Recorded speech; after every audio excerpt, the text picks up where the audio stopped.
our third session on mindful living. In the first session, we talked about lifestyle adjustments, finding the proper place to develop more mindful living. If you need to move. These are, if it's important enough, you make the adjustments, right? If it's important enough to you to live sanely, you'll make the adjustments that you need to do to live sanely. And some people are living in physical places that just are driving them crazy. And maybe you're one of them, I don't know. Getting less busy, getting unbusy.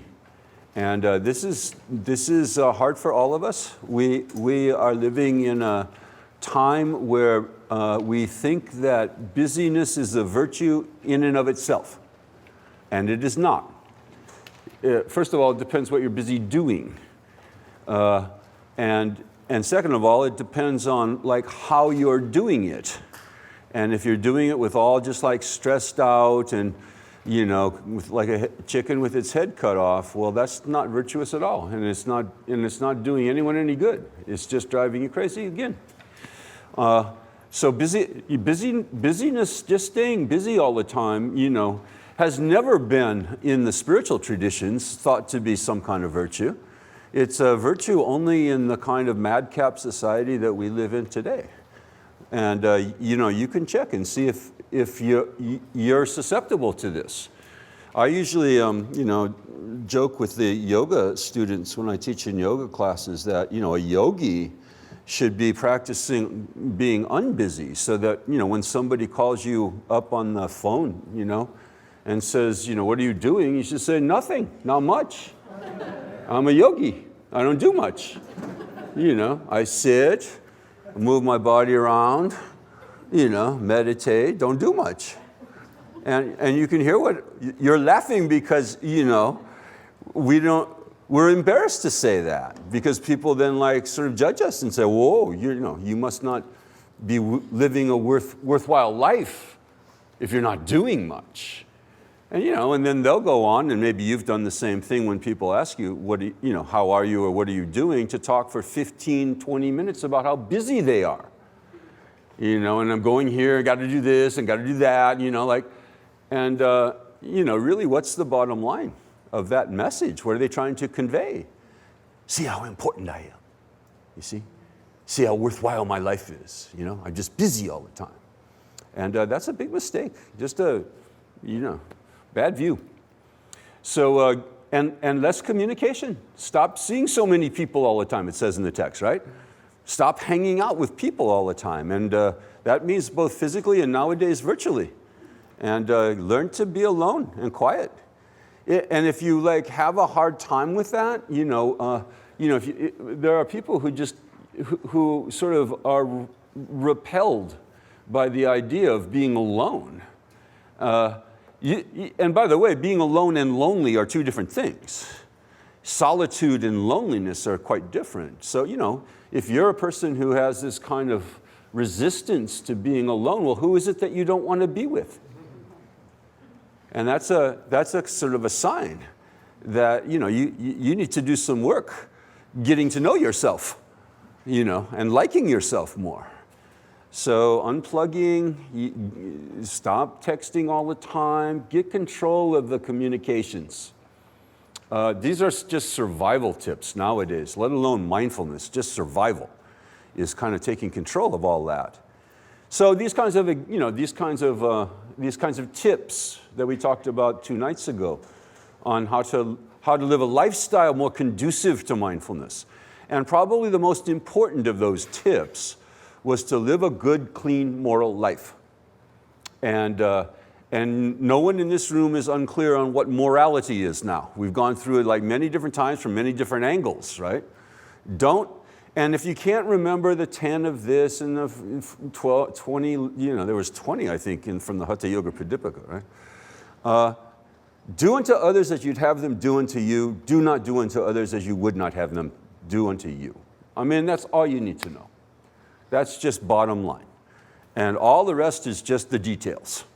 Don't harm, don't steal, don't kill, don't sleep with people who would be, whose relationships you would be ruining, or your own relationship by sleeping around with people you shouldn't sleep with. You know, it's just about restraining yourself from harming others, just like you don't want to be harmed by others. That's all. It's no, you know, don't have to be a rocket scientist to figure out morality. So that's the most important when it comes to, you know, the preconditions, the prerequisites for having some mindfulness in your life is to, you know, get control of your conscience so that it's not always bugging you because you know you've been living, you know, the wrong kind of life. Then last night we talked a little bit about mindfulness as a kind of a meditation practice. You know, the text that we looked at was really on how to meditate mindfully on what's going on here and now. And then we talked a little bit about the obstacles to mindfulness as a meditation practice. But keep in mind also that, you know, this is meditation of all sorts, is life training. It's not life escapism. You know, we've got like plenty of practice escaping from life, watching television, surfing the internet, you know, being cyborgs, you know, looking at a screen all day instead of living. Living virtually, you know, is a little bit of an escape. Mostly, yeah. 4.5 hours of television on average, you know, going to endless movies, 3D now, very realistic, you know.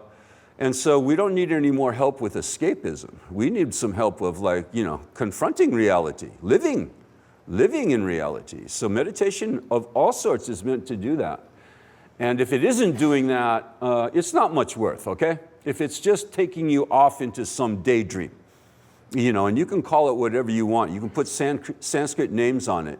But if it's just a daydream, it's just like watching TV. I had a professor when I was in graduate school who famously said, nonsense in Sanskrit is still nonsense. So, you know, meditation's a very, very important skill. But it's a skill that's helping us with the big skill, the real skill, which is the skill of living properly and aware and mindfully in the world. So that was last night. Tonight we'll start 2 nights on living mindfully in the world. So, you know, we've mentioned it. We've mentioned this, you know, beginning in all the classes, actually, that all of this is just to help us live in the world. So, but tonight I wanted to take some verses from a, you know, a really important text. I mean, this is a desert island text, you know what I mean? Like if you know, had only one text to bring as you're stranded on a desert island, the guide to the Bodhisattva's way of life would be a good choice, because it's just got everything. It's just got everything. You know, from any kind of like spiritual virtue real spiritual virtue you'd like to cultivate, and any kind of problem you're having with life, and you know, it's there somewhere in the Guide to the Bodhisattva's Way of Life. It's all there. So I use this text frequently for all kinds of purposes, and it just so happens that the 5th chapter of that is called Guarding Full Awareness. Guarding your full awareness. So apropos, I would guess, to mindfulness. And mindfulness, of course, as a concept, occurs in there. Mindfulness, as we'll see, is regarded in this text as the precursor to full awareness. You have to have mindfulness in order to have full awareness. So that's how mindfulness is functioning here. It's like the guard at the gate, mindfulness. And the gate, you know, what's inside the gate is full awareness. So the mindfulness is protecting all kinds of you know, potential problems from disturbing full awareness. So it's a very important treatment of the subject that we're about here with the mindful living thing. And I've kind of artificially just divided up the verses that I've chosen from that chapter into 2 parts. So we'll do some tonight, and then we'll do some tomorrow. And the artificial nature of this is, if you look on class 3, I've given it the title Mindfulness in Thought. Mindfulness in Thought. And then class 4 is Mindfulness in Action. And the reason I'm saying, isn't it? I can't remember if that's what I called it. I think so. Yeah. So the artificialness of it is that in the chapter, the author weaves back and forth between thought and action, actually. And so even in tonight's class, there'll be stuff about mindfulness in action as well as mindfulness in thought. And then in tomorrow night's class, there'll be stuff on mindfulness in thought as well as mindfulness in action. But just so I had different titles for the two classes. So this is from Shanti Deva. Shanti Deva is a nice name. Shanti means peace. And Deva is a name for God. So the God of peace, peace God. Deva in Sanskrit usually means one of the gods. You know, there are, according to some texts, 3,300 gods. And they so, you know, because there are a lot of them in India, right? There's a lot of gods. There's Ganapati, you're just singing to Ganesha, right? And, you know, he's the one with the elephant head. And then there's Shiva, that's Ganesha's daddy. And then there's Parvati, that's Ganesha's mom. And then the extended family with Vishnu and all those guys. And, you know, all the homeboys and girls. All the homeboys and girls. But the text goes on to do what you can do even with the most uneducated rickshawwala in India. If you go to India, you know, rickshawwalas are the guys with those like three-wheelers that tear around all over the place, usually high on bong, you know, dope. If you ever want to learn surrender, you just go and take a rickshaw in India. And if you ask even the most common, you know, rickshawwala, how many gods are there? They'll say, oh, there's 3 billion, or, you know, whatever. And you know, how many really are there? Oh, there's like 300. How many really are there? Oh, there's 3. How many really are there? It's just one. Just one God. One God with many, many, many appearances, right? Manifestations. So this is a big mistake, I think, that people make about polytheistic, you know, traditions, polytheistic, you know, religions and stuff like that, of which Hinduism is kind of obviously a polytheistic religion. But it's not like they believe there's a gajillion gods, really. You know, there's one God. Kind of everyone knows that, except for outsiders. Except for so-called monotheists who actually believe 3 in 1.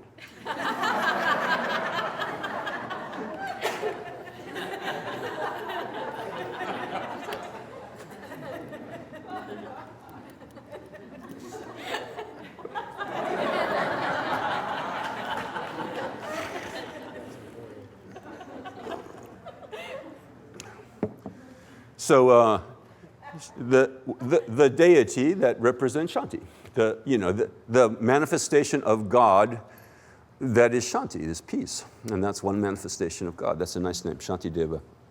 This is a text that usually is dated to around 700 or 800 AD, and is one of the main texts of the Indian Mahayana tradition originally, and then it was translated into Tibetan and became one of the mainstays in all the traditions of Tibetan Buddhism, all the sects of Tibetan Buddhism. So very important text, and as I said, one of the classics of world religious literature. And it's available in all kinds of translations. This is my translation. There are plenty of other translations out there, many of them quite good, And, you know, I'm not saying that my translation is somehow better, but it's mine. And this is how I understand the text. With the desire to protect one's practice, one should make efforts to guard the mind. If you want to protect your spiritual practice, you've got to watch your mind. And he says, and you should make some effort at that. Like, it's not going to happen automatically. It is not possible to protect one's practice if one does not guard the fickle mind. Sometimes they call it the monkey mind. Monkey mind. Monkey mind on amphetamines. And you know, if you've actually spent some time over this, you know, retreat, doing a little bit of meditation, you know, you probably have noticed that the mind is pretty much out of control, pretty much all the time. And so, you know, I've had many experiences of this with students. You know, we study meditation, and then we say, okay, let's go home and practice meditation. And they come back the next day going, you know, I uniquely cannot meditate. I must have ADD or, you know, some kind of other like psychological, you know, named disease. Because I sat down and tried to hold my mind on a single object for 5 seconds, and I couldn't even do that. Just like bouncing around, thinking about this and that. And you know, if you're feeling that way, you're not unique. Everyone's mind is like that originally, right? Without any kind of training, everyone's mind is like that, and you're just noticing what your mind has always been like. You see, when you sit down to try to actually tame it, you realize what an out-of-control wild beast it really is. For the first time, probably, if you just starting, right? And it's always been that way. It's not like all of a sudden when you try to start, then your mind becomes a wild beast. Then your mind becomes monkey mind. It's always been that way. Which is, you know, kind of mindfulness. This is good to know. It's good to know, like, what the problem is here, you know? What kind of problem we got here. You know, you could go through life potentially, if you've never actually tried to, you know, control your mind, to meditate. And so you could go through life thinking that, you know, you actually have a lot of mind control already. Don't need some damn meditation thing. Don't need mindfulness. What's all this mindfulness for? You know, 5-6 days of mindfulness. I'm already mindful, I think. You see, until you actually have to stop and like try. And notice that actually you're not mindful at all, not in control. So know your enemy, kind of, you know, like have some realistic understanding of how our minds are just really like a wild elephant, as he says in the next verse. Crazy elephants do not wreak the havoc in this world that the undisciplined elephant of the mind creates in hell and other realms. You know, in ancient India, they had a whole big cosmology with 8 gajillion hells and 5,000 heavens and all of that. But we created our own hell on earth. Never mind about, you know, afterlives. We created our own hell on earth, and it is our mind that is doing it. Our crazy, out of control, undisciplined elephant of the mind that creates the hell. But if the elephant, which is the mind, is completely restrained by the rope of mindfulness. Smriti Raju, the rope of mindfulness, is kind of a nice metaphor. You got the crazy elephant running around and you lasso it with the rope and you tie it down to a stake somewhere. So it doesn't just go hither and thither. Thither or thither? Is that thither? Hardly ever get to say that anymore. Hither and thither.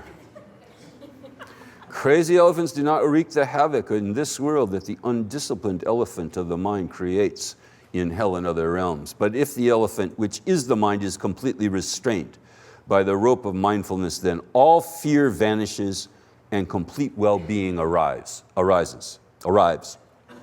know, this is a little bit of a sales pitch here at the beginning of the 5th chapter. You know, we're only at verse 3 or something, and he's telling you, you know, this was what would happen if we actually got some mindfulness, if we got some good mindfulness. Then all fear vanishes. I heard someone recently say, I'm pretty sure it was a Buddhist teacher, say, samsara, you know, this suffering life, this samsara is fear. Is fear. You see? It's shot through with fear. Our whole lives are shot through with fear. And that's another way of thinking about why we suffer. It's because we're afraid. We're afraid at every turn. We're afraid of other people. We're afraid of life. We're afraid of what's going to happen next. right? We're afraid of next week. We're afraid of the future. We're afraid of each other. We're afraid of ourselves. It's just fear all the way down. So he's saying with mindfulness, with the rope of mindfulness, with the training of the mind, you could lose that fear. You could become, as they say in Sanskrit, abhaya. Bhaya means fear. Abhaya means fearless. Do they still have those bumper stickers that they put on, like mostly on pickup trucks that often have gun racks in the back saying no fear? Wouldn't that be nice? What's the gun rack there for then? You see? If there's no fear. So yeah, but that's a very important goal. And that's a goal in life, you know, to live without fear. To live with some sense of security in the insecurity. Okay? A little bit of a contradiction. Acceptance of the insecurity. It's not like fear is going to go away if only I could have absolute security, because there is no absolute security. Life is changing all the time and in unpredictable ways. That's not how you get rid of fear, is to try to have the illusion of security, but to have faith in the insecurity. You trust in the insecurity. That it's going to be okay. It's all going to be good. It's all good. Isn't that like some TV guy says that? Some TV show?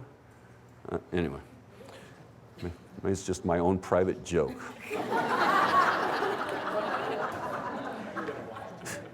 So Gandhi once said that if you believe in God, if you say that you believe in God, having fear, worry, is blasphemy against God. If you believe in God, then what do you got to worry about? You know, unless you believe in God that doesn't care about you, in which case you should switch it up. Trade it in on a better model. You know, what's the point of having a God like that? You see, that just doesn't care or can't do anything, you know, just like, we're not going to help you at all. I care so much, but we're not going to help you. Well, you know, what good are you, God? If that's God, then what's the point exactly? So if you have some sense of a higher power, you know, whatever you call it, then trust it, you know, have some trust, have some faith. Have some faith that things will be okay. And that doesn't mean that nothing bad will ever happen to you somehow, that nothing challenging will ever happen to you. That's not what it means. But it means that you have faith that you can handle it. That you can handle it because you've had the intervention of divine powers in your life that have told you how to handle it, that have taught you how to handle, you know, difficult situations. And you have. Everyone here has. You know, I didn't see anyone throughout the whole retreat going la, la, la, la, la. I mean, maybe you put on earplugs that I couldn't see. But you know, you heard it. You've heard now how to live a good life and how to deal with the challenges of life, actually. You know, it's not like this is unknown. So have some faith, have some trust, and get rid of the fear, little by little by little. The fear is terrible. You know, it's terrible to live in fear. So he's saying this is one of the ads here, and complete well-being, sarva kritsam. Kritsam means whole. It's kind of like redundant, actually. Sarva means everything, and kritsam means whole. So it's like everything will be wholesome or something, you know? Everything will be holy. Only you put a W there in front of it. Are those two words related, Reverend Ann? Holy and H-O-L-Y and W-H-O-L-Y? It would be good if they were. Wouldn't that be good? Let's just say they are. Yeah, because everything's holy. Everything's potentially holy. The whole is holy. And it's just us without of our fear and ignorance saying, no, this is good and this is bad, this is right, this is wrong, this is acceptable, but this is not acceptable. You know, it's like this now, and as long as it's okay, I'll accept it. But when it gets difficult, then somebody made a cosmic mistake. You see, like as if we were the arbiters of that, the judges of what a mistake is cosmically. Your life is not a mistake. Everything in it is perfect the way it is and in need of improvement. Right? Acceptance, radical acceptance, and the courage to play the cards now. You see, to accept the cards and then the courage to play them in a good way. So with the mindfulness, he says, will come the absence of fear. Fear vanishes, and this beautiful phrase, sarva kritsam, the whole enchilada. Everything is acceptable, right? Everything is acceptable. Nothing rejected. And that's another way of thinking about the goal, actually. Perfect acceptance without fear. Without fear that it isn't right somehow, or it shouldn't be like this somehow, or, well, it's like this now. And it's always like this now. All one's enemies, lions, tigers, and bears, oh my, snakes, all the guardians of hell, witches, demons, they all become subdued simply because the mind has been controlled. All the enemies, so-called enemies out there,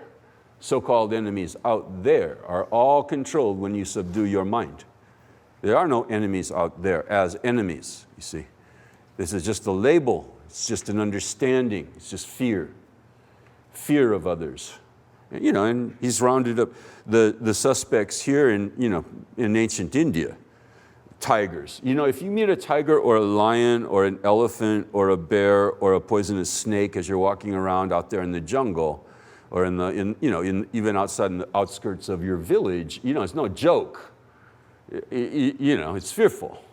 It's scary. So, you have to put your own words in here.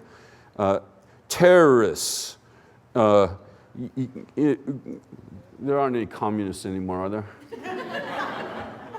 Haven't they all gone away? Have the communists gone away yet? But now we've got terrorists and Muslims and, who else? What else? Huh? Monsanto executive, the 1%. All your enemies out there, they all get taken care of. They all become subdued simply because the mind has been controlled. Simply by taming the mind, all of them are tamed. Is that empowering or what? You see, no victimizing here. No, oh, I'm just a victim of Monsanto. Take control. Take control of your own responses. And fear is not a good one.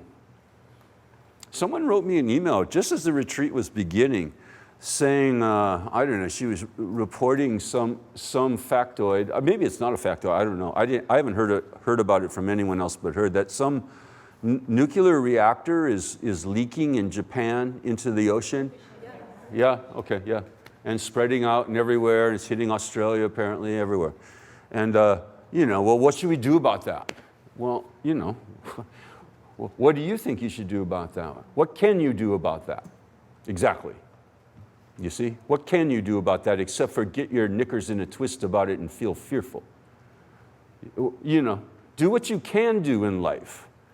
And there's lots of things we can do in life, except for worrying about nuclear reactors going, leaking things in the ocean. If you feel very strongly about that, well, you might want to join an organization that protests it, blah, blah, blah, blah, blah. But don't just sit around stressing about it. What good is that? Oh my God, the ocean's being polluted. Well, maybe so, maybe not. Maybe, yeah, maybe. But what is your fear? What is your fear going to do about the pollution in the ocean? You see? And again, tend your own garden a little bit. There's plenty of stuff that we can all be doing on a daily basis, interpersonally, to help build a better world, instead of worrying about these massive issues that we have very little control over, actually. And then just spinning our wheels over and over and over again about massive issues that we're not even really doing anything about, except for worrying. That's mostly what watching television news is about. Watching the news is mostly about watching stuff, that's making us scared, that's making us fearful, that's stressing us out, that we don't intend to do anything about, except for just watch it and get more stressed out about it. Somebody was circulating a meme, is that what you call them, meme? Or a logo or whatever it is, around the internet going, fight terrorism, turn off your television. You see, terrorists can't be a terrorist unless you're terrorized. Okay?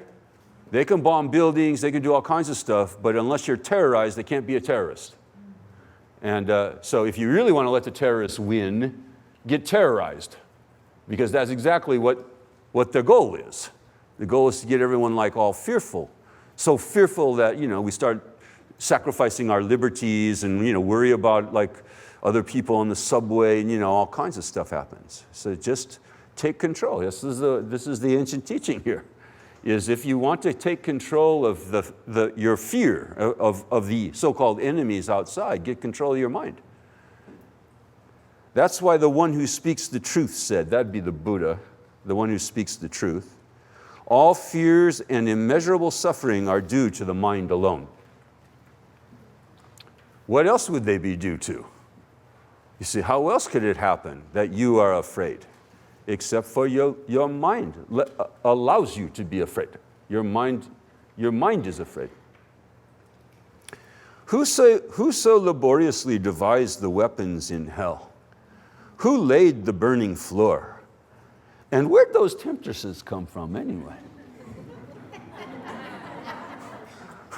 He's all about the temptresses. He's, several different passages is like,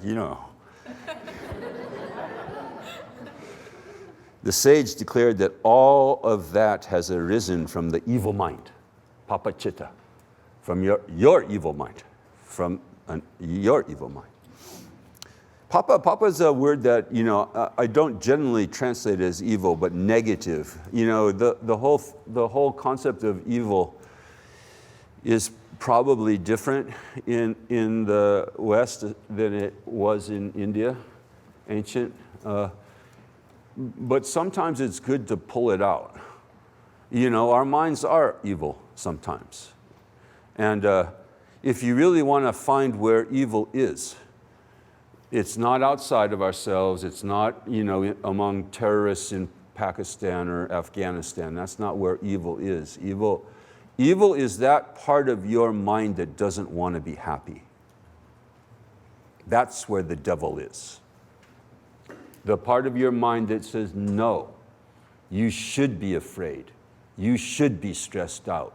You should be worried. You shouldn't be happy. That's selfish. Or something like that. Whatever, there's all kinds of different versions. That's too simplistic, to just try and be satisfied and happy and content and filled with love and compassion instead of fear. You see, that's just too simplistic or whatever. That's the voice of evil. Unhappy people do evil things. Unhappy people do evil things. Happy people aren't interested in doing evil things, harming other people. It's unhappy people. That's where it comes from. That's where this, the terrible things that happen in our world come from people who are unhappy. So it's not at all a simplistic goal or a goal that's not worth pursuing or something like that. If you want to do good in the world, you have to learn how to be happy. That's the precondition for doing good in the world. And if you want to remain susceptible to doing bad in the world, then justify your unhappiness over and over and over again and refuse to try to change that. Because then you're susceptible to hurting others, because you want other people to feel like you do, basically. You want other people to feel as unhappy as you do. Misery loves company, we say. But so does happiness. Happiness also loves company. And when you're happy, you're not interested in making other people miserable. You want everyone to join the party, right? And so there is nothing else in the three worlds as daunting as the mind.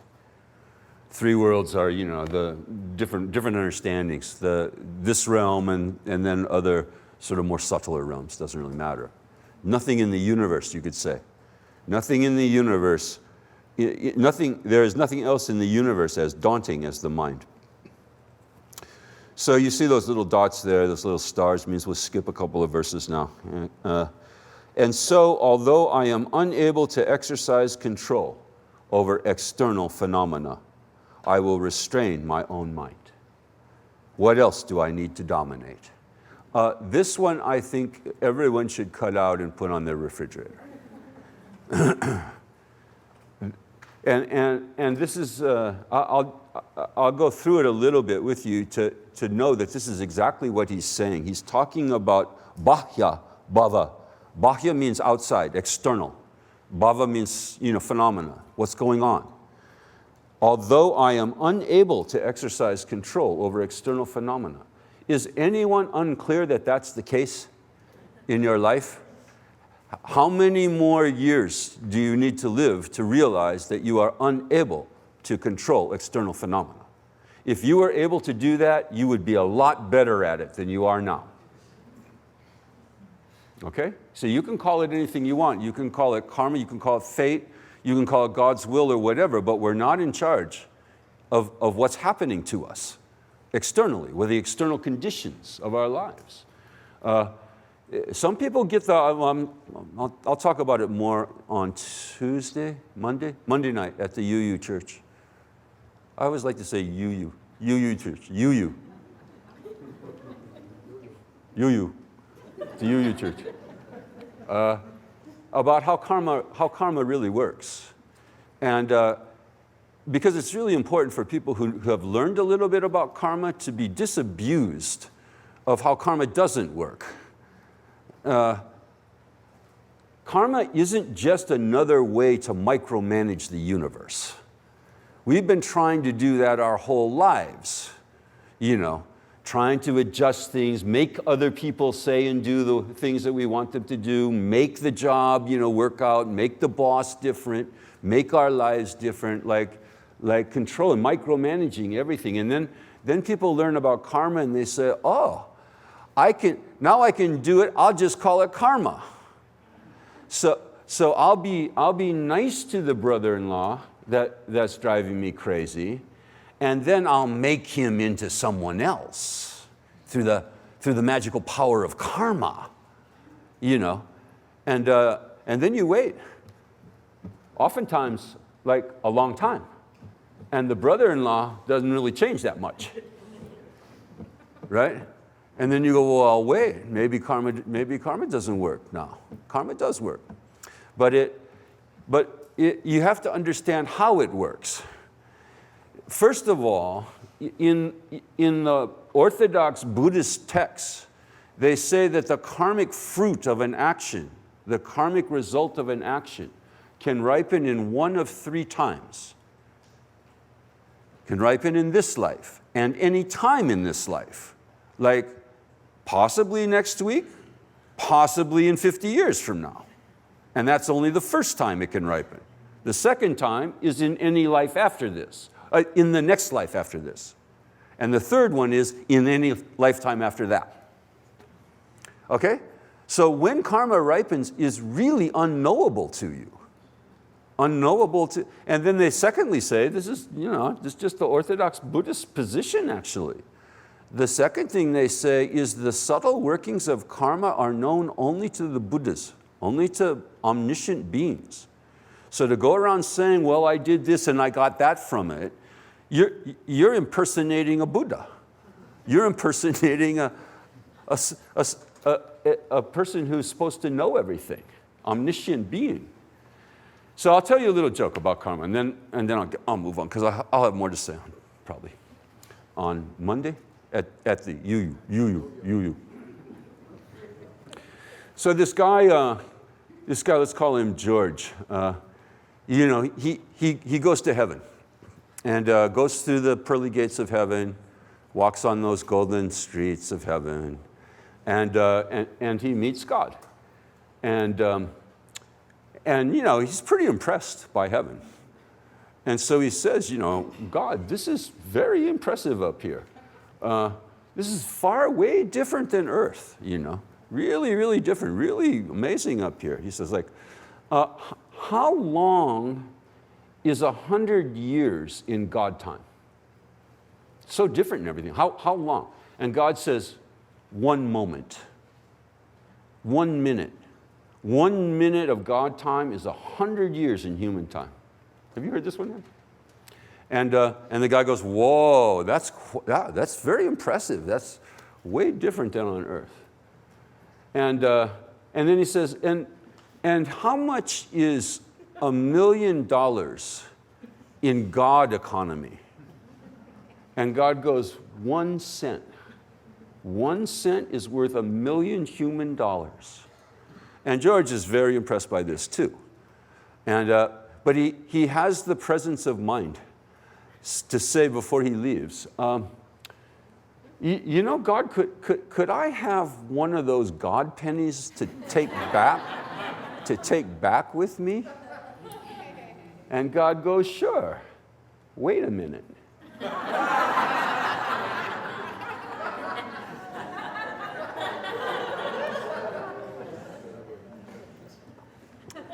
And that's a good joke to remember, that you can't control external phenomena. You cannot control what's happening out there. If you do good, good will come. If you do bad, bad will come. But not in the way you're expecting it. Okay? And I'll go into it more on Monday. It may take me 2 days to do it. Monday and Tuesday. No. Cindy's got to do her thing on Tuesday. Although and this is a pretty orthodox Buddhist text too, by the way. Nobody's going around saying, the guide to the Bodhisattva's way of life has got it all screwed up. And it says quite clearly here, I am unable to exercise control over outside external phenomena. Poo-poo happens, the waves come. The waves come and we don't control the waves. We don't control our experiences, they come. What happens next is out of our control, isn't it? And if it weren't out of our control, we would be very unhappy with that. You see, if we somehow could fulfill our fantasy, whether you call it, whether it's a secular fantasy or a spiritualized version of that secular fantasy of being able to control everything, we would be very, very unhappy with that, because nothing would ever be surprising. Everything would just be boring. All I knew was, it would be like those wave machines that they have at amusement parks. They just make the same wave over and over and over again. And very predictable, and yeah, I knew that was coming, as opposed to the ocean, which actually you can't predict which wave is going to come. Anybody who's sat there and looked at waves for a long time know that you never know. One of the biggest surprises, if you were a surfer, is to be sitting out beyond the break, watching the waves come in, and then we used to call it Big Bertha. All of a sudden, out of nowhere, the huge wave would come that was going to break right on your head. And then everyone starts to paddle for their lives, to try to get beyond the break of this one unexpected huge wave that comes in. There's no predicting these things. Can't predict these things. And life is like that. Can't predict the external phenomena. So give it up. Be accepting. Radical acceptance like this now. What else is there to do? You can say, no, I didn't want it, or no, I didn't expect that, all you want, but it's like this now, and it's out of your control. And it's continually out of your control. So the strategy isn't to try to create some cosmic wave machine. That's impossible, where every wave will be predictable and the same. You see, wave machines also make the same wave over and over and over. It's boring, also known as boring. So, it's a fantasy, first of all, and we'd be bored out of our minds if we could do it anyway. So, what's the point? So I'm unable to exercise control over external phenomena, but I'll restrain my own mind. That I can do. That's in my power. It's in my power to control myself. And then he says, what else do I need to dominate? which is kind of like, there's the optimistic thing, right? If I can control my mind, then it doesn't matter what waves come. I can deal with anything. I can deal with whatever, any kind of circumstance that I face because I've controlled myself, controlled my mind. There's another verse, some of you know it pretty well, that says something like, let me get it right now. You can either try to cover the whole earth with leather so that you never have to like have anything happen to your feet, right? So, nothing sharp that you ever step on or anything like that. You could try to cover the whole earth with leather.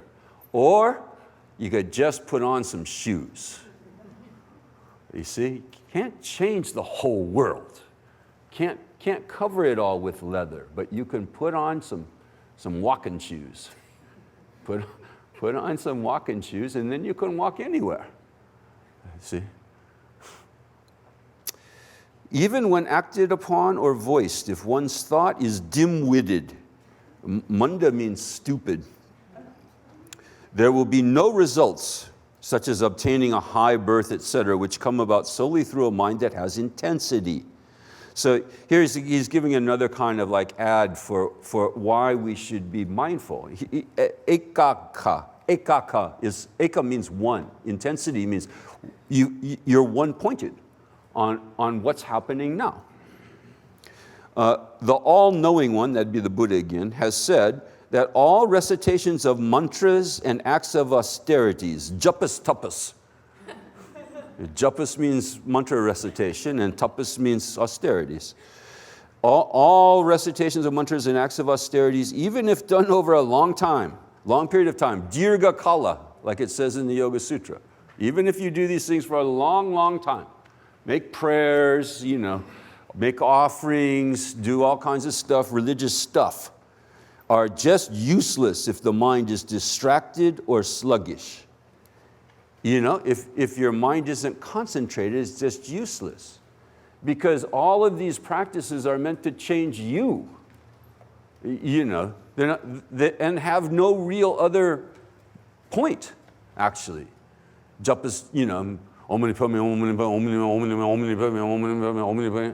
See how fast I can say Om Mani Padme Hum? Om Mani Padme, Om Mani Padme, Om Mani Padme, Om Mani Padme. And you can say that until you're blue in the face. But if you're Om Mani Padme, Om Mani Padme, Om Mani Padme, Om Mani Padme, Om Mani Padme, Om Mani Padme, it doesn't do any good. There's no point to it.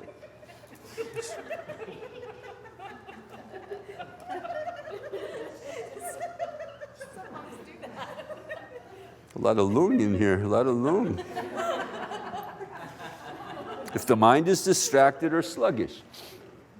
It's like saying prayers, the same thing. If it's just all rote, our Father who art in heaven, hallowed be thy name, thy kingdom come, thy will be done on earth as it is in heaven. Give us this day our daily bread. What good is that? If there's no mental energy behind it, it's just blah blah. Those who have not cultivated the mind, which is the secret soul behind all the teachings. Guhya is the Sanskrit word, guhya. This is a typical word that they use for tantric teachings, for example. Esoteric, they're guhya, they're secret. And here he's saying the secret behind all the teachings is cultivation of the mind. Behind all the Dharma, behind all the teachings is cultivating your mind. Nothing else. The secret soul behind all the teachings. Aimlessly wander all over the place trying to eliminate suffering and obtain happiness. Just trying to, here and there, like maybe this will work, hopefully, But if you haven't gotten the secret soul behind all teachings taken care of, cultivation of the mind, then nothing's going to work out. And so I will make my mind well regulated. Svadhisthita. Svadhisthita means superintended. I'll superintend my mind, right? Like a principal is a superintendent or something? Yeah, and your mind is the kindergarten class of, rambunctious youngsters. And so you put, you put some discipline, get some discipline behind it. And, Get those guys in order. And well guarded, su rakshita. Rakshita means, rakshita is related to a Sanskrit word for demons, rakshasas. The rakshasas need to be raksha. They need to be guarded against. They're the ones who need guarding against. That's what it kind of means, rakshasa.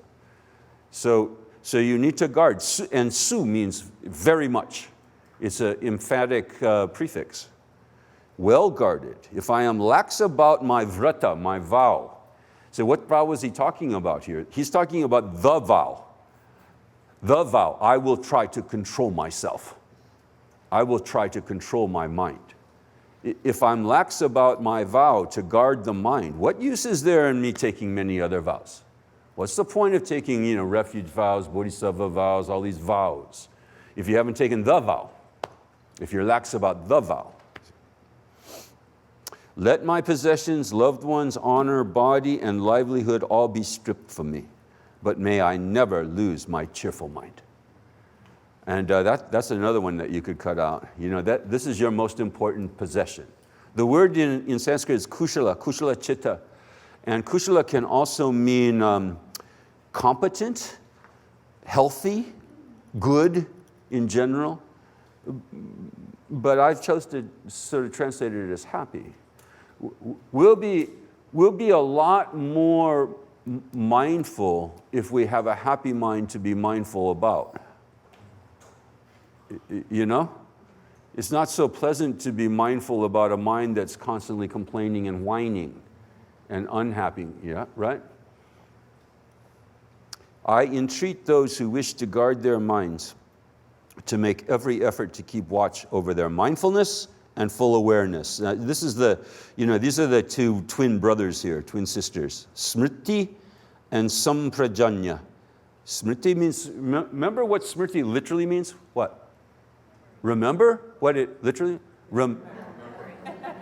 It means to remember. Literally, it means remembering. And then this full awareness thing, the chapter unfolds that a little bit, the relationship between mindfulness and full awareness. Just as a man who is stricken with disease is unable to do much of anything, so is the mind in which these two are impaired. Which two? Mindfulness and full awareness. Just is incapable of doing anything consequential, incapable of doing anything of much meaning in life. If the mind lacks full awareness, whatever one hears, contemplates, and meditates upon does not stick in the memory like water draining out of a leaky vessel. And we're all familiar with this phenomenon, right? Of going to a Dalai Lama teaching for 2 hours. And I don't know about you, but there's a kind of like, in my case, there was a kind of like a curse about the Dalai Lama thing. I've had the great fortune to hear the Dalai Lama speak live maybe as many as 10 times, maybe even more, I can't remember. But I used to go and in the early days, when I first started going to Dalai Lama teachings, I'd sit down, and usually he teaches in really nice places, right? When he comes to the West, and it's all like, plush seats and air conditioning and everything. And then he'd start, and I would just, immediately, it didn't really matter like how much sleep I had gotten the night before or anything. It was just like soporific, And so I tried to have all kinds of strategies about this. So I'd just sleep during the Tibetan parts. And then when the English translator started again, I kind of like this. It got better over time, but for the first couple of times, it was really torturous. A lot of teachings like this are like that too. I've been on the other side. I know. It's a lot harder over there, actually.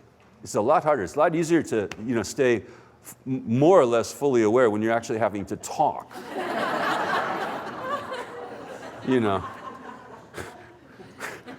But when you're listening to someone else and, it's very difficult. It goes in one ear and out the other, and your mind starts wandering and all of that. And it kind of doesn't matter like how pleasant it is in the room or how much sleep you got or anything like that. It just happens. It's hard to keep the mind, kind of focused, right? Where are I? Stricken with disease. Oh yeah, full awareness. What was I doing? Yeah, it's like water draining out of a leaky vessel. Even many spiritually educated people, even those with faith and extraordinary determination, yatna is a word that you often find in yoga texts, means like really making effort. Yatna para means like really making effort. Even those kind of people become corrupted by the dosha, the defect, which is the lack of full awareness.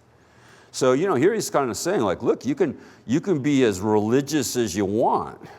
You can have all kinds of faith, and you can even have a lot of determination, but if you don't have the awareness, if you don't have full awareness, it undermines everything else. Undermines everything else. Even those who have amassed merit are robbed of it by the thief, which is the lack of full awareness, following upon the loss of mindfulness. So here he starts to tip his hand about how these two go together. Mindfulness is the guard. And if the guard goes to sleep, if the guard like falls down on the job, then full awareness goes. So mindfulness is the guard of full awareness. Mindfulness is the prerequisite, is the necessary watchman for maintaining full awareness. So that's how he's distinguishing between these two things. Here he's starting to kind of show us that. The thief, which is the lack of full awareness, following upon the loss of mindfulness. And they go to an unhappy realm, durgati.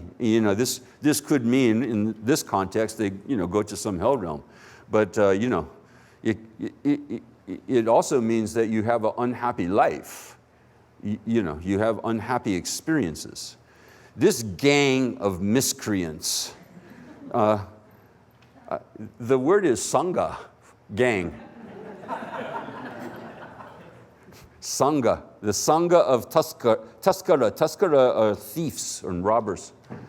And so what are they? The mental afflictions. So now he's kind of like showing us, pointing to, well, why would my mindfulness ever go? What would cause my mindfulness to be disturbed? And he said, well, your mental afflictions would. The rise of the kleshas, what we call kleshas. Klesha is related to English words like calamity or holly, the ch and the ha. Holly, holly's like sharp, right? It's an irritant, like it's prickly. So a klesha is prickly. Klesha is something that causes us, discomfort, destroys the peace of mind. This gang of miscreants, the mental afflictions, look for some kind of entry point. See, they're their real enemies, by the way. This text quite clearly says that in other chapters. Your enemies are not outside of you. They're not external. They're not the terrorists that we imagine like holed up in some cave somewhere in Afghanistan. Those are not your enemies. And the reason, and then he goes and explains like why that is. They are only like once in a while punch in and say, okay, I'll be the terrorist. I'll be a terrorist now. Trying to destroy the free world or whatever they think they're doing. It's just like once in a while they do that. The rest of the time, they're eating and hanging out with their families, and they got a whole other life to lead besides just being a terrorist all the time. I like to think of them as having hobbies. Like maybe they're playing shuffleboard in there, or stamp collecting. Maybe they've got stamps from all over the world. They travel a lot, so maybe they get stamps everywhere they go, and they put them in their little stamp book. They're people, they're human beings. They got whole lives to lead besides being a terrorist. But your mental afflictions don't have hobbies. They don't have families. They don't have anything else to do but upset you, cause havoc, wreak havoc in your life, full time, 24/7. That's all they do. That's their whole job description. And they don't have anything else but a job. They don't have like any downtime. They don't take any holidays. They don't take weekends off. 24/7, just there to destroy your happiness, your anger, your jealousy, your envy, your pride, your doubt, anything that arises in your being that's destroying your peace of mind is a klesha. And they are your true and only enemies. Your true and only enemies. So they find entryway. How do they get in there? They find entryway when the guard is down.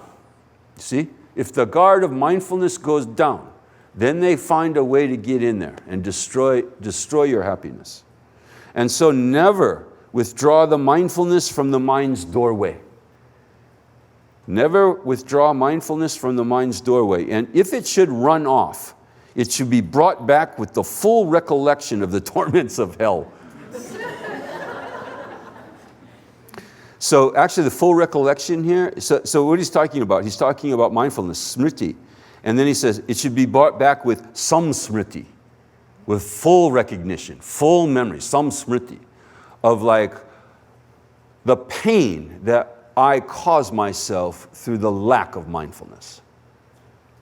See, the unhappiness that the lack of mindfulness allows in my mind by letting those kleshas just have their way with me over and over and over again.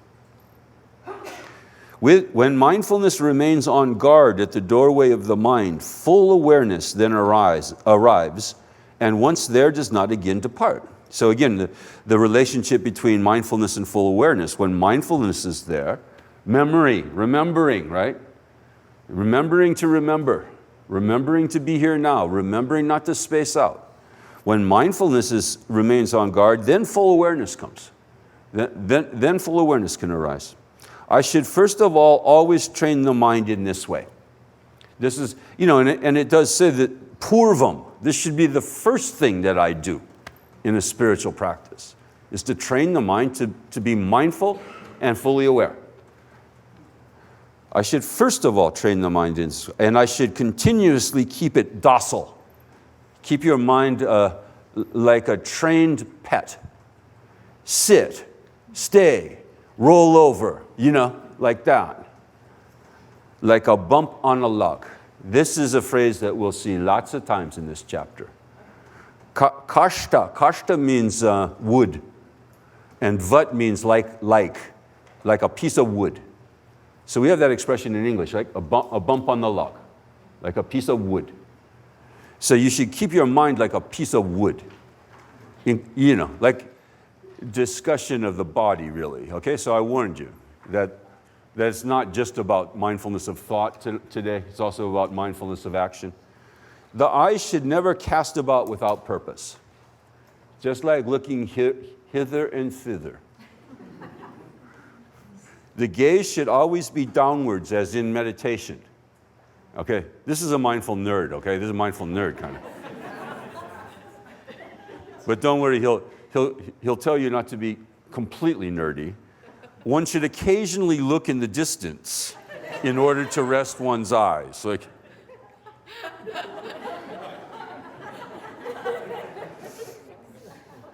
and when one catches a glimpse of another one, when one catches a glimpse of another, one should look up in order to say hello.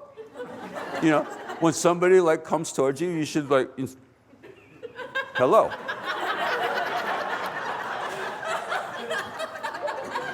Well, that's what it says.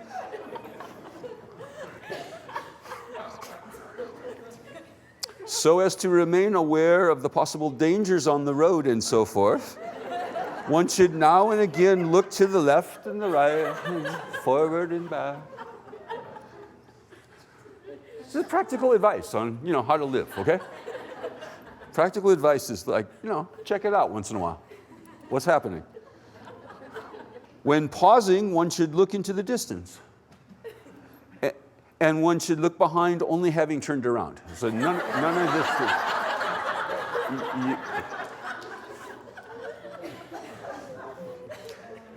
This was before the time when we had those cameras now in our cars, so we don't have to turn around. We just look. We just look behind us, right? And then they make beeping sounds when you get too close to the curb or the other car. One should advance or retreat, having checked what's ahead or behind. This is mindfulness. It's just mindfulness of the body. And so in every situation, having ascertained what one should do, one should proceed. So like having ascertained, well, is there anything in front of me? Well, yes, I should avoid it. Is there anything right? Just like being mindful as you go through your life in your actions. Having ascertained what one should do, one should proceed. Positioning oneself and thinking, the body should stay like this, one carries on. So you sit down on a chair and you say, the body's going to stay like this now. This is what my body is going to do. And it's not going to fidget and it's not going to get up and leave because I want to stay for the class. So you say, sit, body, sit. This is in many ways the whole point of a yoga asana practice, is to get in control of your physicality so that your body does what you say it's going to do. Wouldn't you say? Yeah. And so when you say sit, it sits. And when you say bend, it bends. And it doesn't say, ow, ow, no, Or if it does say that, you say, shut up, or something. You're my servant. The body is our servant. It's not in control. The body should not be in control, right? We should be in control of the body. The body is just a vehicle for the mind, and the mind's in control. But that's not always or often the case with most of us, right? Our body is in control most of the time. So one should advance or retreat, blah, blah, blah. Positioning oneself and thinking the body should stay like this, one carries on. Periodically checking, is the body still positioned? Like I said I was going to, is it still doing what I told it to? Is it still sitting? Is it fidgeting? And so the mind, that crazed elephant, should be scrutinized with all one's might.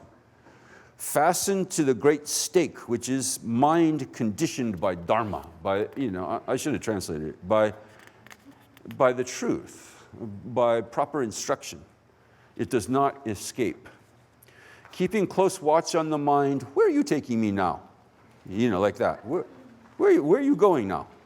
One should not turn away from the hitching post, which is intense attention, not even for a moment. Now, this is a verse that I really like. And, I kind of advertised it a little bit last night when I was talking about mindfulness nerds. If one is unable to do this, like in times of distress or celebration, one should just relax. Yatha sukham is a very often found phrase in Sanskrit. It means as you wish, whatever's happy, whatever you want to do. So he's saying here, you should drop mindfulness in and then he mentions a couple of specific times, and then there is the implication that there could be other times besides these, but these two are quite specifically mentioned. Times of distress, bhaya means fear, as I mentioned.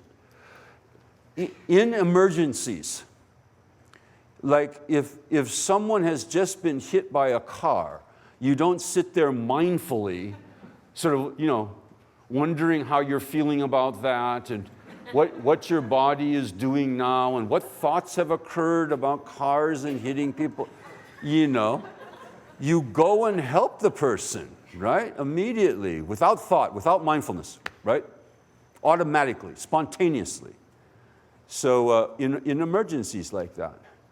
There's in the Hindu tradition, there's this whole concept of swadharma, of your own duty. It's translated your own duty. Everyone should do their own duty. Everyone should follow their, what they have to do in life. And then there are general sorts of instruction. Sanatana dharma means like universal duty, So everyone shares in universal duty, and then we all have our particular duties to fulfill. fulfilled. And then there's a whole other category, apadharma. Apadharma means your duty in emergencies, which the other two are suspended. In an emergency, you do what you need to do, what you have to do. And so it's a similar idea here. You don't just sit there mindfully, sucking your thumb in an emergency. You do something. You act spontaneously. And then he says also, utsava, when you're kicking it. Celebration. When you're making a joyful noise unto the Lord. When you're ecstatically dancing. When you're celebrating life. Then he says, never mind that mindfulness nerdy thing, Check it at the door and have a good time. Some celebration. And then he also mentions, and when one is practicing giving, it is said that one may disregard the strict observance of the moral code. Very interesting. And I looked around for commentaries on this one, because I go, wait a minute. The word is quite specific. Shila means ethics, the moral code. And it says you should just let it go. You should upekshana. Upekshana, same kind of word as upeksha. What does upeksha mean? Equanimity. But upekshana is a slightly different word. It means disregarding. Just disregarding. Indifference. Indifference towards what? Towards shila. Towards ethics. When? In acts like giving. When one is practicing giving. When one is thinking about someone else, you should stop thinking about yourself and your own morality.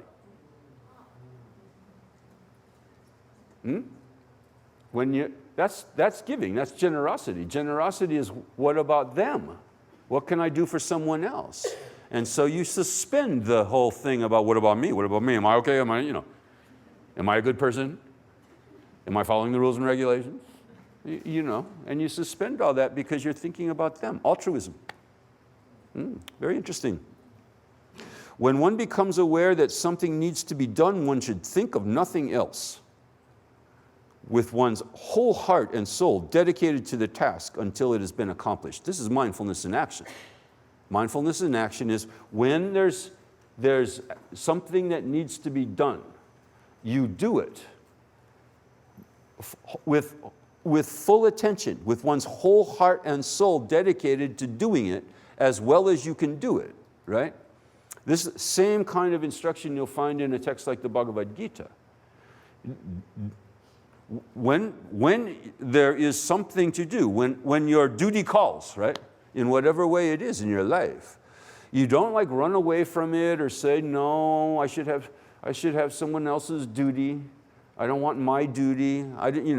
Want someone else's life. I don't want this life. You should do your duty. The Gita says you should do your own duty. It's more important to do your own duty poorly than to do someone else's duty well. Even poorly, because it's yours, okay? It's your thing to do in life, and everyone's got their own things to do in life. Everyone's got their own situations, their own path, their own set of responsibilities. And when you have a responsibility arise, you pay attention to it, you focus on it, and you complete it. You see? You don't procrastinate. It doesn't say here about I'll get to it next week. You don't procrastinate, and you don't do it half-heartedly either. See, this is living mindfully also, is living fully in your actions, fully getting your back behind what it is you're doing, whatever that is, right? In this way, everything is done well. Otherwise, neither this nor that happens. It's just sort of a slacker way of life. And as well, the mental affliction, which is the lack of full awareness, will increase. So did you see what he just did there? He called the lack of full awareness a mental affliction. It's a mental affliction. It's a klesha. It's just like anger. It's in the same category as anger or depression or, pride, or envy, the lack of full awareness. One should restrain the inclination to engage in various kinds of chit-chat. Something which occurs frequently and which concerns itself with all kinds of intriguing things. There's all kinds of things we can gossip about in chit-chat. In some ancient texts, already in ancient texts, they say there's basically two things that we gossip about. We gossip about politics and other people's sexuality, other people's sexual behavior and politics. And if you look at pretty much any magazine that's there at the counter, at the checkout counter before you're checking out of a grocery store, see if that's not the case. Combined. Even better, right? When the politicians are involved in, scandals, sexual scandals. So, where was I? 46. Chit-chat, what is that, 46? Yeah. Something which occurs frequently and which concerns itself with all kinds of intriguing things. So, this is mindfulness of speech, of course. Mindfulness of speech. What is it that you're talking about? Should it happen that one, without any purpose, tears up the earth, cuts off pieces of grass, doodles, or the like? This is fidgeting. This is ancient Indian fidgeting. You would tear up the earth a little bit, and then you would cut pieces of grass. You just pluck that, just meaningless, mindless behavior, physical behavior. Or they actually said the word does mean writing, doodling. Just like taking, drawing stuff, Ever done that? Should it happen that you did that? Or the like, he should recall his Buddhist training. Smritva is related to that same smriti word. One should be mindful. One should recall Tathagatim Shiksham. The Shiksham means the training of the Tathagatas, the Buddhists. So here, there's kind of no avoiding Buddhist here, because that's exactly what it says. The training that you get as a Buddhist. You should remember that training did not include doodling, let alone tearing up earth or cutting off pieces of grass meaninglessly, you see? Fidgeting around. Whenever one wants to move or speak, one should examine one's mind, and then with composure. Dhairya means constancy or firmness. Act appropriately. You see, just controlling yourself, controlling your actions and your speech.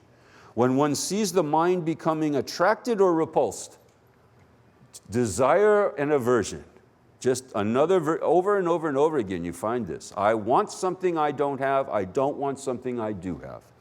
When one sees the mind becoming attracted or repulsed, then one should not do or say anything, but just keep still.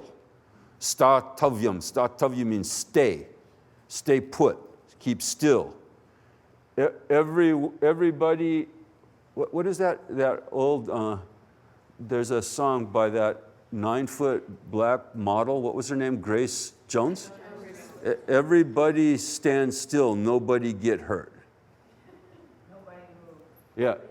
Nobody move. Everyone stand still. Nobody get hurt. I guess that's the usual line that robbers use when they're in the bank and stuff like that. So just stay still. Nobody get hurt. Stay still like a bump on a log. Like a bump on a log. When the mind is, I want or I don't want, just get control of it. When the mind becomes arrogant, contemptuous, full of pride and conceit, scornful, superior, duplicitous, or deceitful, when it looks like it's going to exalt myself or disrespect someone else, when it becomes abusive and agitated, chill out. Hold still like a bump on a log. Okay? Don't follow it. Don't act upon it. Be mindful of it. This is happening. It's like this now inside here. But just don't make any sudden moves. Make no sudden moves. I think that's the phrase actually they use in bank robberies. Make no sudden moves. Very good advice, okay? Make no sudden moves. Be careful. Be ponderous, Take control. Is this really what I want to do next? This thought has arisen. This feeling has arisen. What's my best play here? Well, you got to stop first, right, to get that clear. When the mind longs for acquisitions, when you see those new pair of shoes, honor, fame, or a retinue of followers or admirers, I should then just keep still like a bump on a log. You could write a song about this, John. When the mind is just self-interested and averse to the interests of others, when it's sva arta instead of para arta. Para means other people. Sva means me. The arta means interest. So when the mind is just self-interested and averse to the interests of others, or when it just wants to talk out of a desire for an audience. Oftentimes people in public talks, when you open it up to questions, if you don't tell them it's got to be a question, like I did on Monday night here, they get up and they start talking. And and they just want an audience. They just want and somebody else has brought them a whole audience that they can talk to. They didn't gather their own audience. They didn't rent the auditorium. They didn't put out the flyers. So they're just like leeches, Well, I got something to say, I got some stuff to say, and they just get up to talk because they want an audience. Where was I again? I'm having a hard time keeping track of myself here tonight. When the mind is just self-interested, or when it wants to talk out of a desire for an audience, I should then just keep still, like a bump on a log. So if you have that urge, at this retreat, just assume the log position.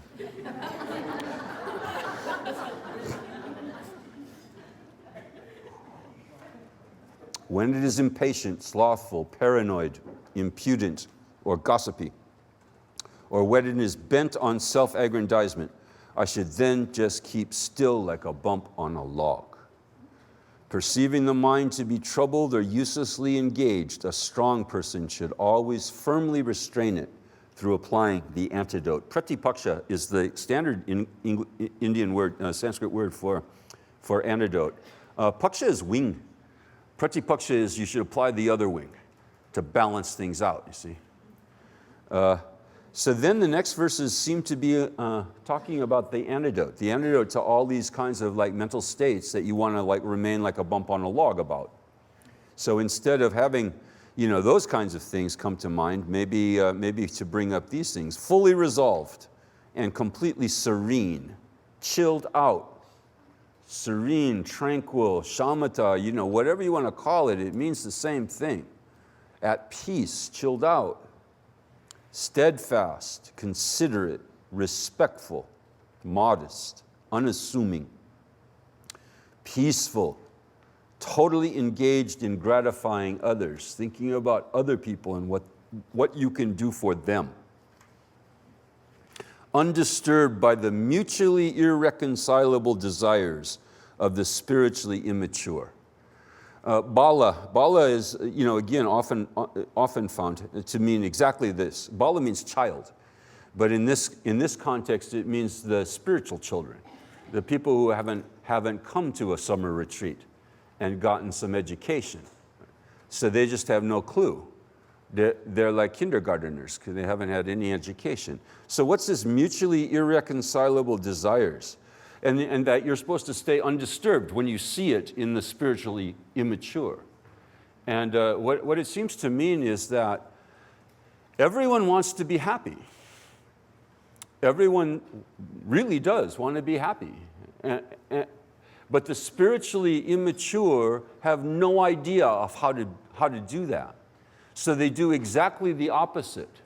They think, I desire happiness, but the way I'll get it is because I desire this person to yell at this person. I desire happiness, and I'm going to get it by fulfilling the desire to yell at this person. Mutually irreconcilable desires. You see what I mean? You can't be happy by hurting others. And many, many people are trying that. You know, nation states are trying that. The United States of America is trying that right now. Maybe we can get peace through war. Maybe we can have some security and peace in our country by disturbing the security and peace in other people's country. How's that going to happen? Irreconcilable desires. Yeah. So then you say, my mind is undisturbed by that because I understand that they are bala. They're children. They don't get it. Like Jesus said, Father, forgive them because they're idiots.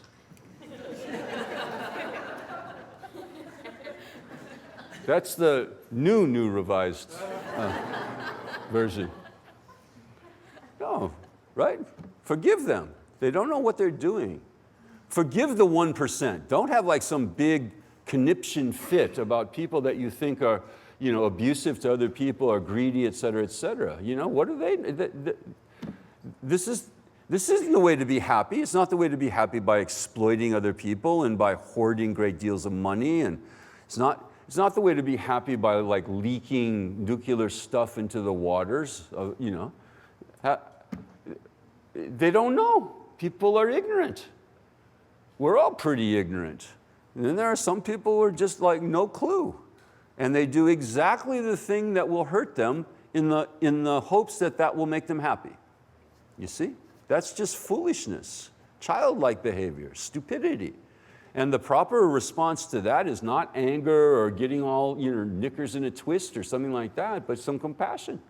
Have some compassion for people who don't know even what you know, which isn't probably all that much, or what I know, which isn't that much maybe, but at least we know something.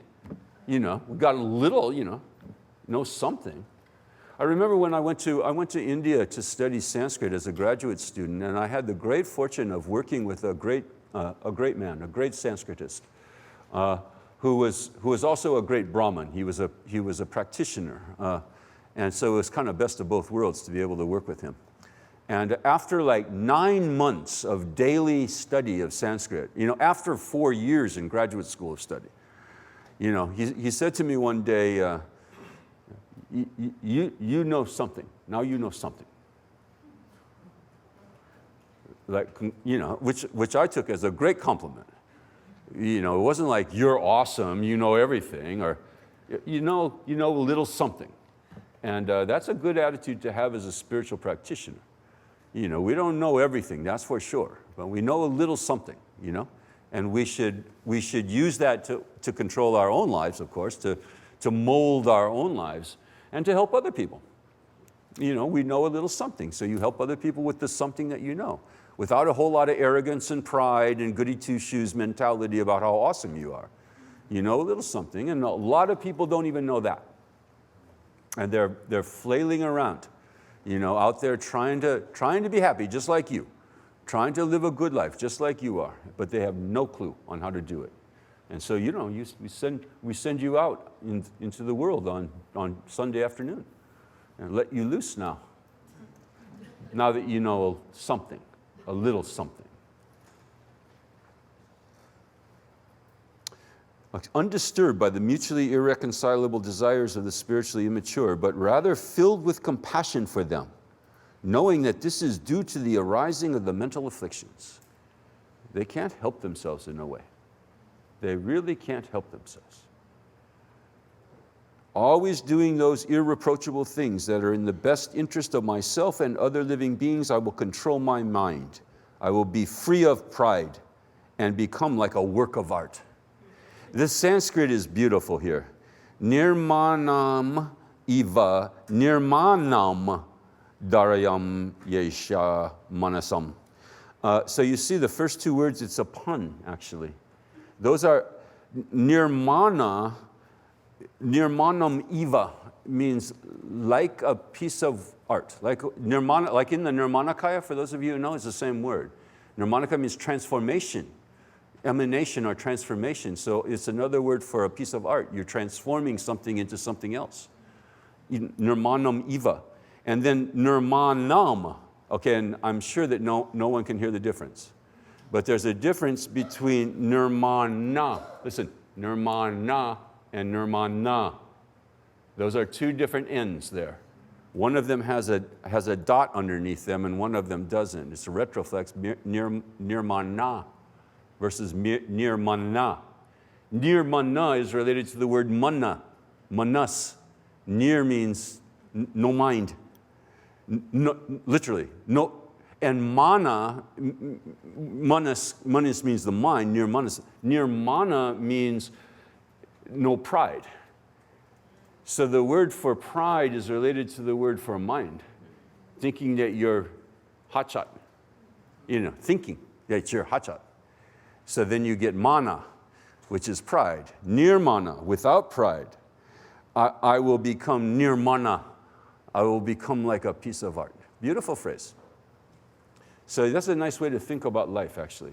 That we're in the process of making our lives like a piece of art, like a sculpture, like a beautiful painting. And that's an ongoing project.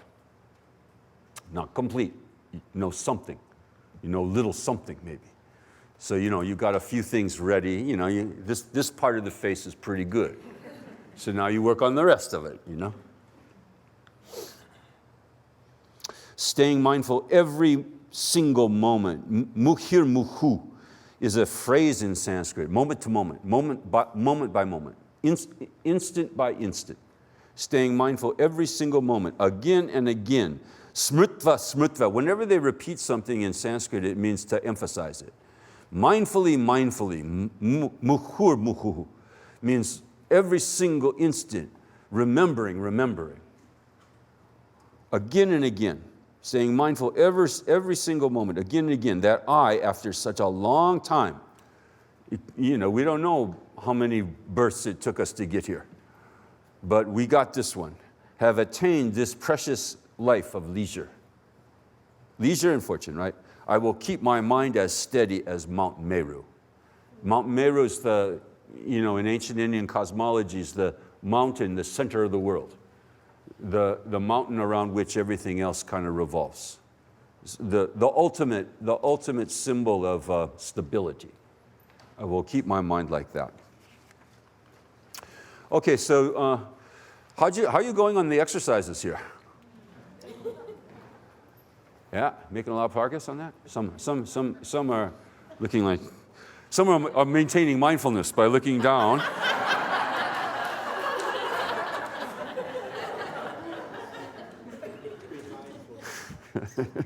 Room mindfulness. So exercise for class 3 each day for the next week or between now and tomorrow night. 15 minutes. And this one is while you're doing something. While you're doing something, not sitting around in your room or on the grass or something. While you're at work or taking care of the kids or hanging out with other people in the cafeteria. While you continue to act, to carry out your responsibilities, practice awareness of your own mind.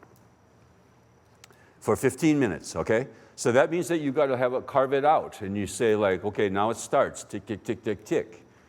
And then keep track of it. If you've got a watch that has a timer on it, that'd be really good. Set the timer for 15 minutes and then interact with other people mindfully for 15 minutes. That's all, okay? And that's gonna, after that, you'll probably wanna go and refresh yourself, replenish bodily fluids that you've lost. Take one of those electrolyte drinks, take a shower maybe. This is hard. Concentrate on being fully attentive to your mental and emotional responses to outside stimuli. And if during these 15 minutes you discover that your knee-jerk response to any experience that occurs is negative, mental affliction arises.